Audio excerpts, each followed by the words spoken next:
Parents who struggle to discipline their kids lack discipline themselves.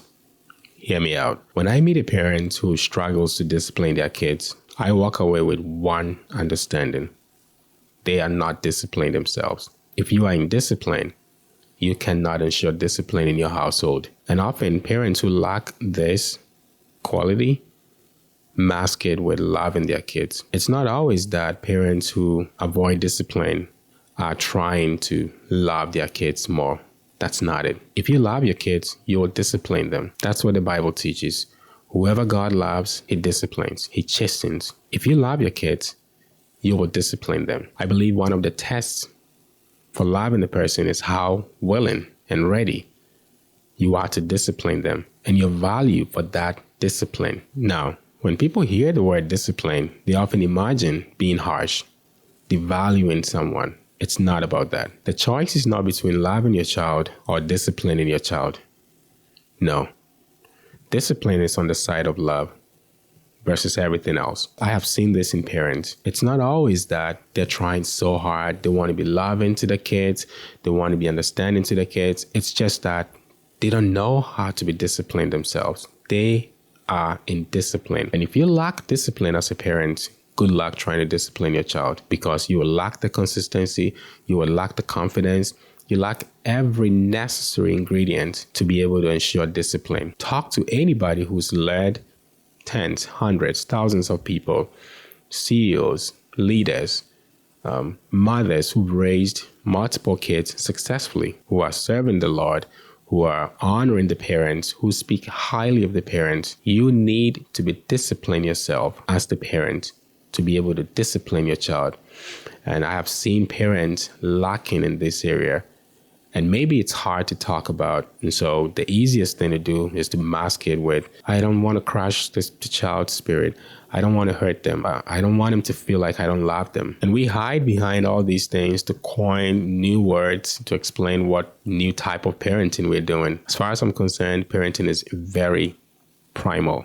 It's very basic. It's been with us for as long as human beings have existed.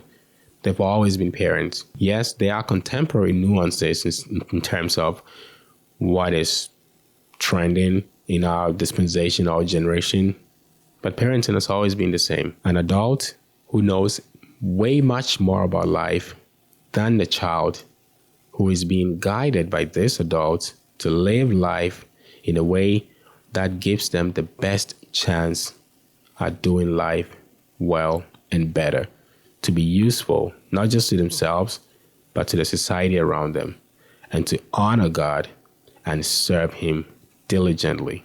This is how it often shows. You're a parent.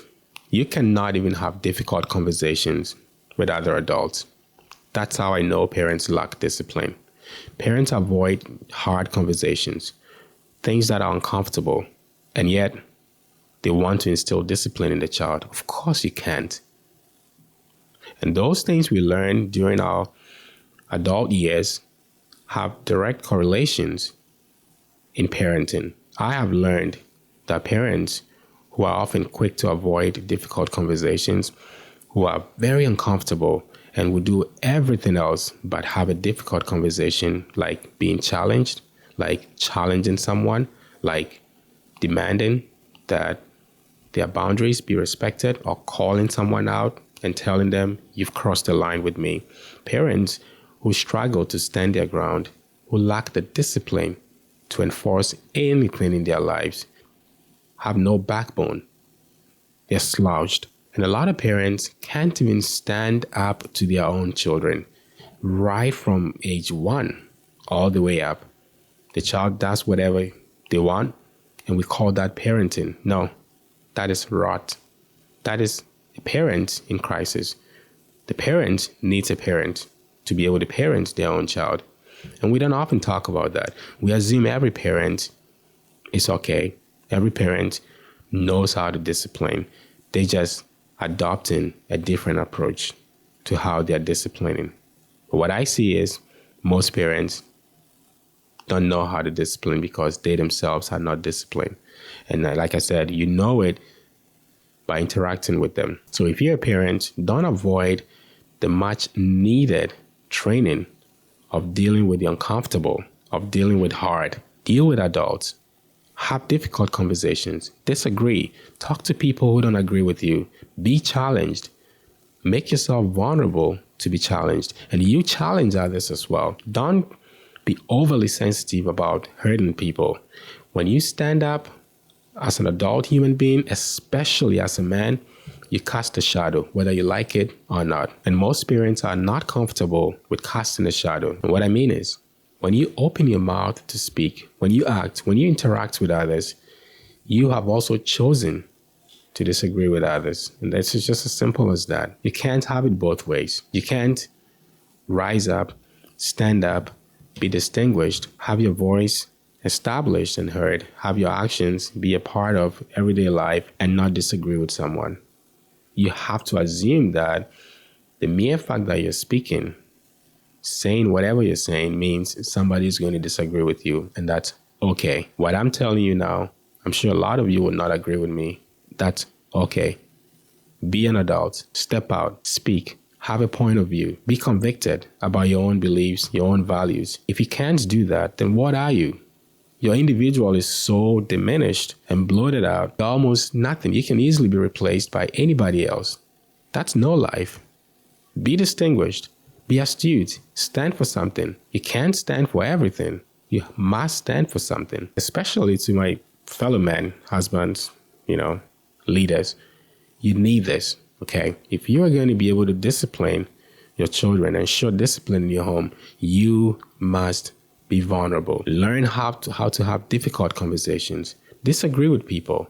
Tell people, I disagree with you. And be willing to receive the same. Let people tell you they disagree with you. In fact, encourage people to be as sincere as possible because you are sincere. Wherever you show up, at the workplace, in the church, be the most sincere person you can ever be. Align your thoughts with your actions, especially your words. That's how you keep your psyche safe.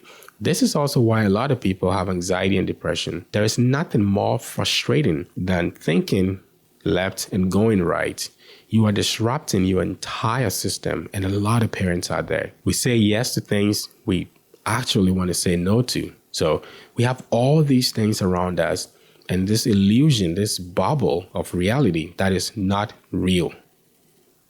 Let your yes be yes. Let your no be no. Be strong. Hold it.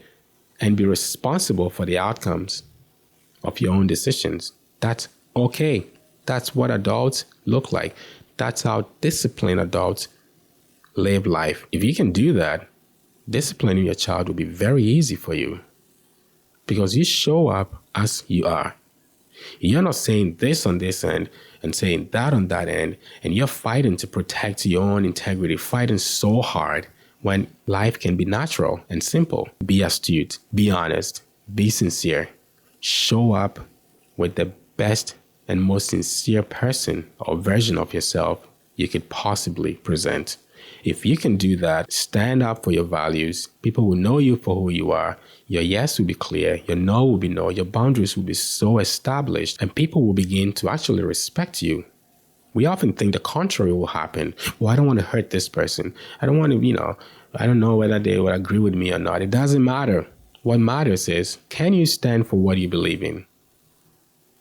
Do you have a backbone? Can you stand for your values? If you can do that, people will come around. People will respect you. I've seen this in my life. A lot of Christians don't even know how to say they're Christians in certain spaces. And it's appalling. You go to church, you serve in your church, you're so involved in many ways. And yet when you go out, you can't even carry your own Bible. You can't even bring your own Bible with you. You don't want to be seen associating yourself with the things of God. You're messing yourself up. You're losing your confidence. And if parents don't correct that, it will show up in the homes. You cannot correct your child. You cannot discipline your child.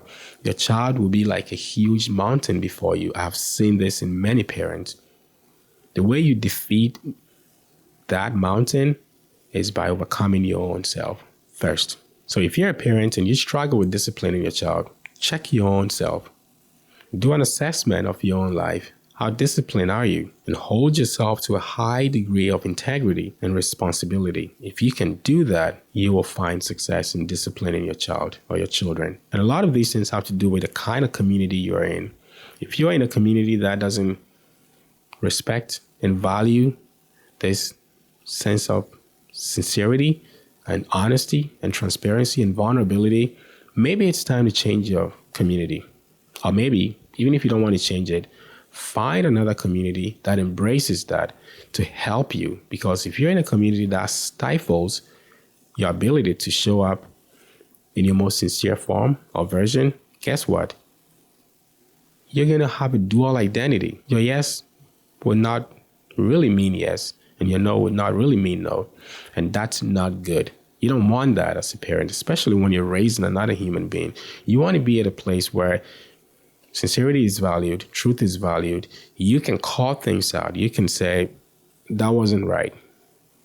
And you tell everyone around you, you tell me when I'm doing things that are not right. Call me. I trust you to tell me. I trust you to rebuke me sometimes.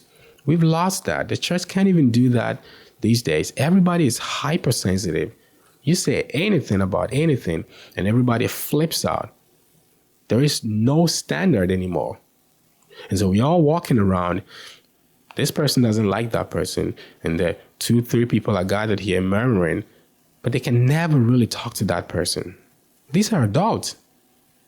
Some of them even serve together. They don't like each other. They can't sit down and say, brother, I've been really bothered by this thing you've been doing. It's been bothering me and I want us to talk about it. It's going to be a hard conversation, but I promise you, I will be here for the conversation.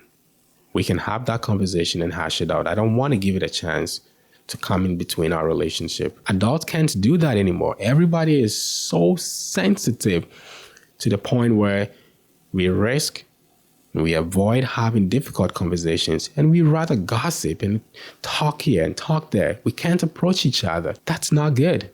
That's how adults become poor adults. So if you're in a community like that, maybe it's time to switch up. Maybe it's time to, even if you're going to be in that community, be intentional about finding a different community that gives you a different experience, that embraces that level of truthfulness, and let it nurture you, and be willing to show up in that insincere place and be the sincere person there is.